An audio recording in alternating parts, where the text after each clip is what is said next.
आज की कहानी राजा और तीन राजकुमारियाँ। दोस्तों, सुल्तानपुर के राजा महेंद्र सिंह बहुत ही प्रतापी कुशल राजा थे। बहुत समझदार थे, अपनी प्रजा से बहुत प्रेम करते थे। महेंद्र सिंह के तीन बेटियां थीं। तीनों बहनें बहुत ही प्रेम से रहा करती थी। राजा भी अपनी तीनों बेटियों से अत्यधिक प्यार करते थे। लेकिन राजा महेंद्र सिंह में सारे गुण होते हुए भी एक अवगुण था कि वो अहंकारी बहुत ज़्यादा थे। उनमें बहुत अहंकार था। एक दिन राजा महेंद्र सिंह अपनी तीनों बेटियों और अपनी पत्नी के साथ भोजन कर रहे थे। तभी बातों बातों में राजा ने अपनी तीनों बेटियों से कहा कि अच्छा बताओ बेटो, मैं तुमसे एक बात पूछना चाहता हूँ। तब तीनों बेटियों के हाँ कहने पर राजा ने पूछा कि अच्छा एक बात बताओ, तुम तीनों अपने भाग्य का खाते हो या मेरे भाग्य का? तो बड़ी बेटी जो थी दोनों, उन्होंने कहा पिताजी, हम तो आपके भाग्य से ही खाते हैं, क्योंकि आपके कारण ही हमें इतनी सारी सुख सुविधाएं मिलती हैं, कई प्रकार के स्वादिष्ट व्यंजन खाने को मिलते हैं और आपके ही कारण हमें इतने सुंदर गहने और कपड़े पहनने को मिलते हैं। अगर आप हमारे पिता महाराज नहीं होते तो हमें ये सब कुछ कैसे मिलता, क्योंकि सब कुछ आपने ही हमें दिया है, जिसके कारण हम सब कुछ सुख भोग रहे हैं। बेटियों के मुंह से जब राजा महेंद्र सिंह ने ये बात सुनी तो उन्हें बहुत खुशी हुई, साथ ही अपने आप पर गर्व महसूस हुआ। लेकिन दोस्तों, राजा की सबसे छोटी बेटी ने कोई जवाब नहीं दिया।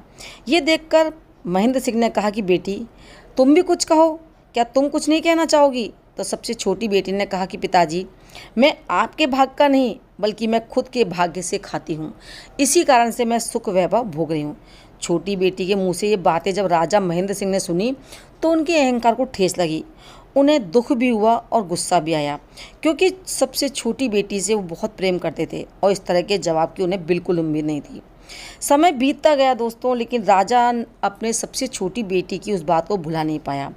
इसीलिए समय आने पर राजा ने अपनी दोनों बड़ी बेटियों का विवाह राजकुमारों से करवा दिया, लेकिन सबसे छोटी बेटी का विवाह गुस्से के कारण, अहंकार के कारण एक गरीब लकड़हारे से कर दिया और उसे विदा करते समय उससे वो बात याद दिलाई कि बेटी, तुम अपने भाग्य से राज वैभव का सुख भोग रही थी महल में, तो मैं इस बात को मान सकता हूँ कि तुम्हें उस गरीब लकड़हारे के घर में भी वही राज वैभव का सुख मिलेगा।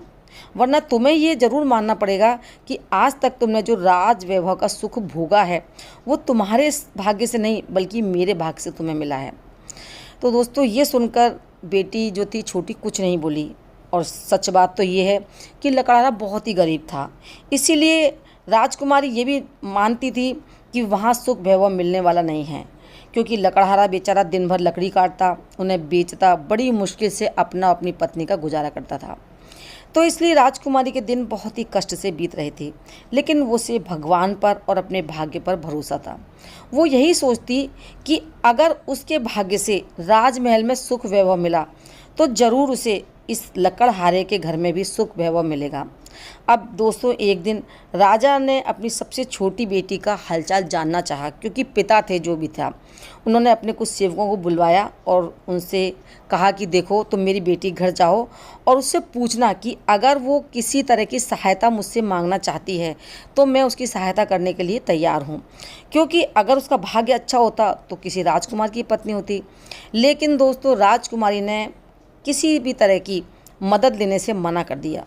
जब ये बात राजा महेंद्र सिंह ने सुनी तो उन्हें अपनी बेटी को ऊपर गुस्सा भी आया, उससे जलन भी हुई, ईर्ष्या हुई। तब राजा ने क्रोध के कारण उस जंगल को नीलाम करने का फैसला कर लिया, जहाँ से लकड़हारा जंगल से लकड़ी काट कर लाता था, उन्हें बेचकर अपने परिवार का गुजारा कर रहा था। अब एक दिन लकड़हारा बहुत ही चिंता में अपने घर आया, अपना सिर पकड़ा और झोंपड़ी के कोने में बैठ गया। जब राजकुमारी ने अपने पति को इस तरह से चिंता में बैठे देखा तो पूछा, क्या बात है, क्यों चिंतित बैठे हो?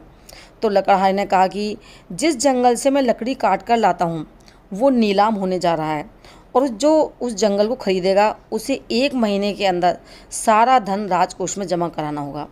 लेकिन जंगल अगर नीलाम हो गया तो मैं कहाँ से लकड़ियाँ काट कर लाऊंगा जिससे हमारा गुजारा होगा? दोस्तों, राजकुमारी बहुत ही समझदार थी, तो उसने एक युक्ति सूझी उसे। उसने अपने पति से कहा कि देखो, जब जंगल में बोली लगे ना नीलामी की, तो तुम एक काम करना, तुम हर बोली में केवल 2 रुपये बढ़ाना। दूसरे दिन लकड़हारा उसकी बात मानकर जंगल गया, नीलामी शुरू हो गई। तब राजकुमारी ने जैसा उससे कहा था लकड़हारे से, उसने वही किया। उसने हर बोली में 2 रुपया बढ़ाया और बोली लगा दी। अब अंत में हुआ क्या, लकड़हारे की बोली पर वो जंगल लकड़हारे के नाम बिक गया। लेकिन दोस्तों अब लकड़हारे की चिंता और ज़्यादा हो गई, क्योंकि उसे लगा कि जो जंगल 5 लाख में उस लकड़हारे के नाम पर हुआ था उसकी व्यवस्था कैसे होगी, क्योंकि उसके तो रात के भोजन की व्यवस्था भी नहीं थी। इसलिए लकड़हारा बहुत चिंतित हुआ और घर आया। घर आकर उसने अपनी पत्नी को सारी बात बताई।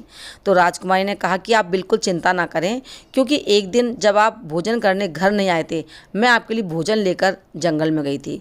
तो आप जंगल के जिस कोने में लकड़ियाँ काट रहे थे वो चंदन के पेड़ हैं, और उन चंदन की लकड़ियों को हम बेचकर अब राजा का पूरा धन चुका देंगे, क्योंकि राजा ने 1 महीने का समय दिया है। हम एक काम करेंगे, उन लकड़ियों को दूसरे राज्य के राजा को बेच देंगे, क्योंकि हमें 1 महीने में पैसा चुकाना है। तो हम दोनों मिलकर मेहनत करेंगे, जंगल से लकड़ियाँ काटेंगे, साथ ही नए पौधे भी लगाते जाएंगे, इससे कि आगे का काम चलता रहेगा।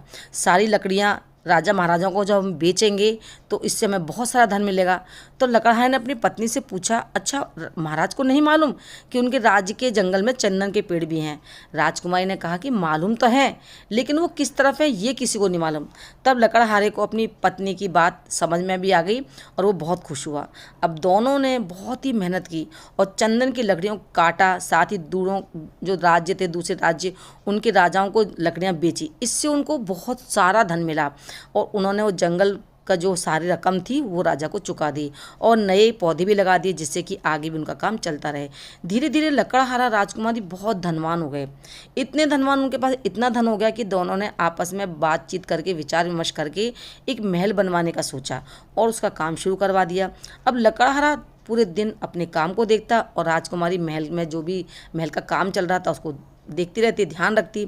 एक दिन राजकुमारी अपने महल की छत पर खड़ी होकर मजदूरों का काम देख रही थी। तभी उसने देखा कि उसके पिता अपने पूरे परिवार के साथ मजदूरों के बीच में मजदूरी कर रहे हैं। राजकुमारी को ये देखकर बहुत दुख हुआ। उसने तुरंत अपने परिवार वालों को देखकर सेवकों को आदेश दिया कि जाओ उन मजदूरों को छत पर लेकर आओ। सेवक राजकुमारी की आज्ञा मानकर उनको लेकर आते हैं। महाराज जब अपने पूरे परिवार के साथ महल की छत पर आते हैं तो अपनी बेटी को महल की छत पर खड़ी देखकर, वो भी रानी के वेश में, आश्चर्य करते हैं। पूछते, बेटी तुम महल में कैसे? तो कहती है राजकुमारी अपने पिताजी की, पिताजी आपने जिस जंगल को नीलाम करवाया था ना, वो जंगल हमने ही खरीदा था, क्योंकि वो जंगल चंदन के पेड़ों का था। ये सुनकर सारी बातें फिर राजकुमारी अपने पिता को बताई तो राजा को भी सारी बात समझ में आ गई कि कोई किसी के भाग्य का नहीं खाता है और उसकी बेटी ने जो बात कही थी वो सही थी। तो दोस्तों आपको ये कहानी कैसी लगी कमेंट करके ज़रूर बताएं। अगर अच्छी लगे तो शेयर करें और चैनल को सब्सक्राइब करना बिल्कुल भी ना भूलें। राधे राधे।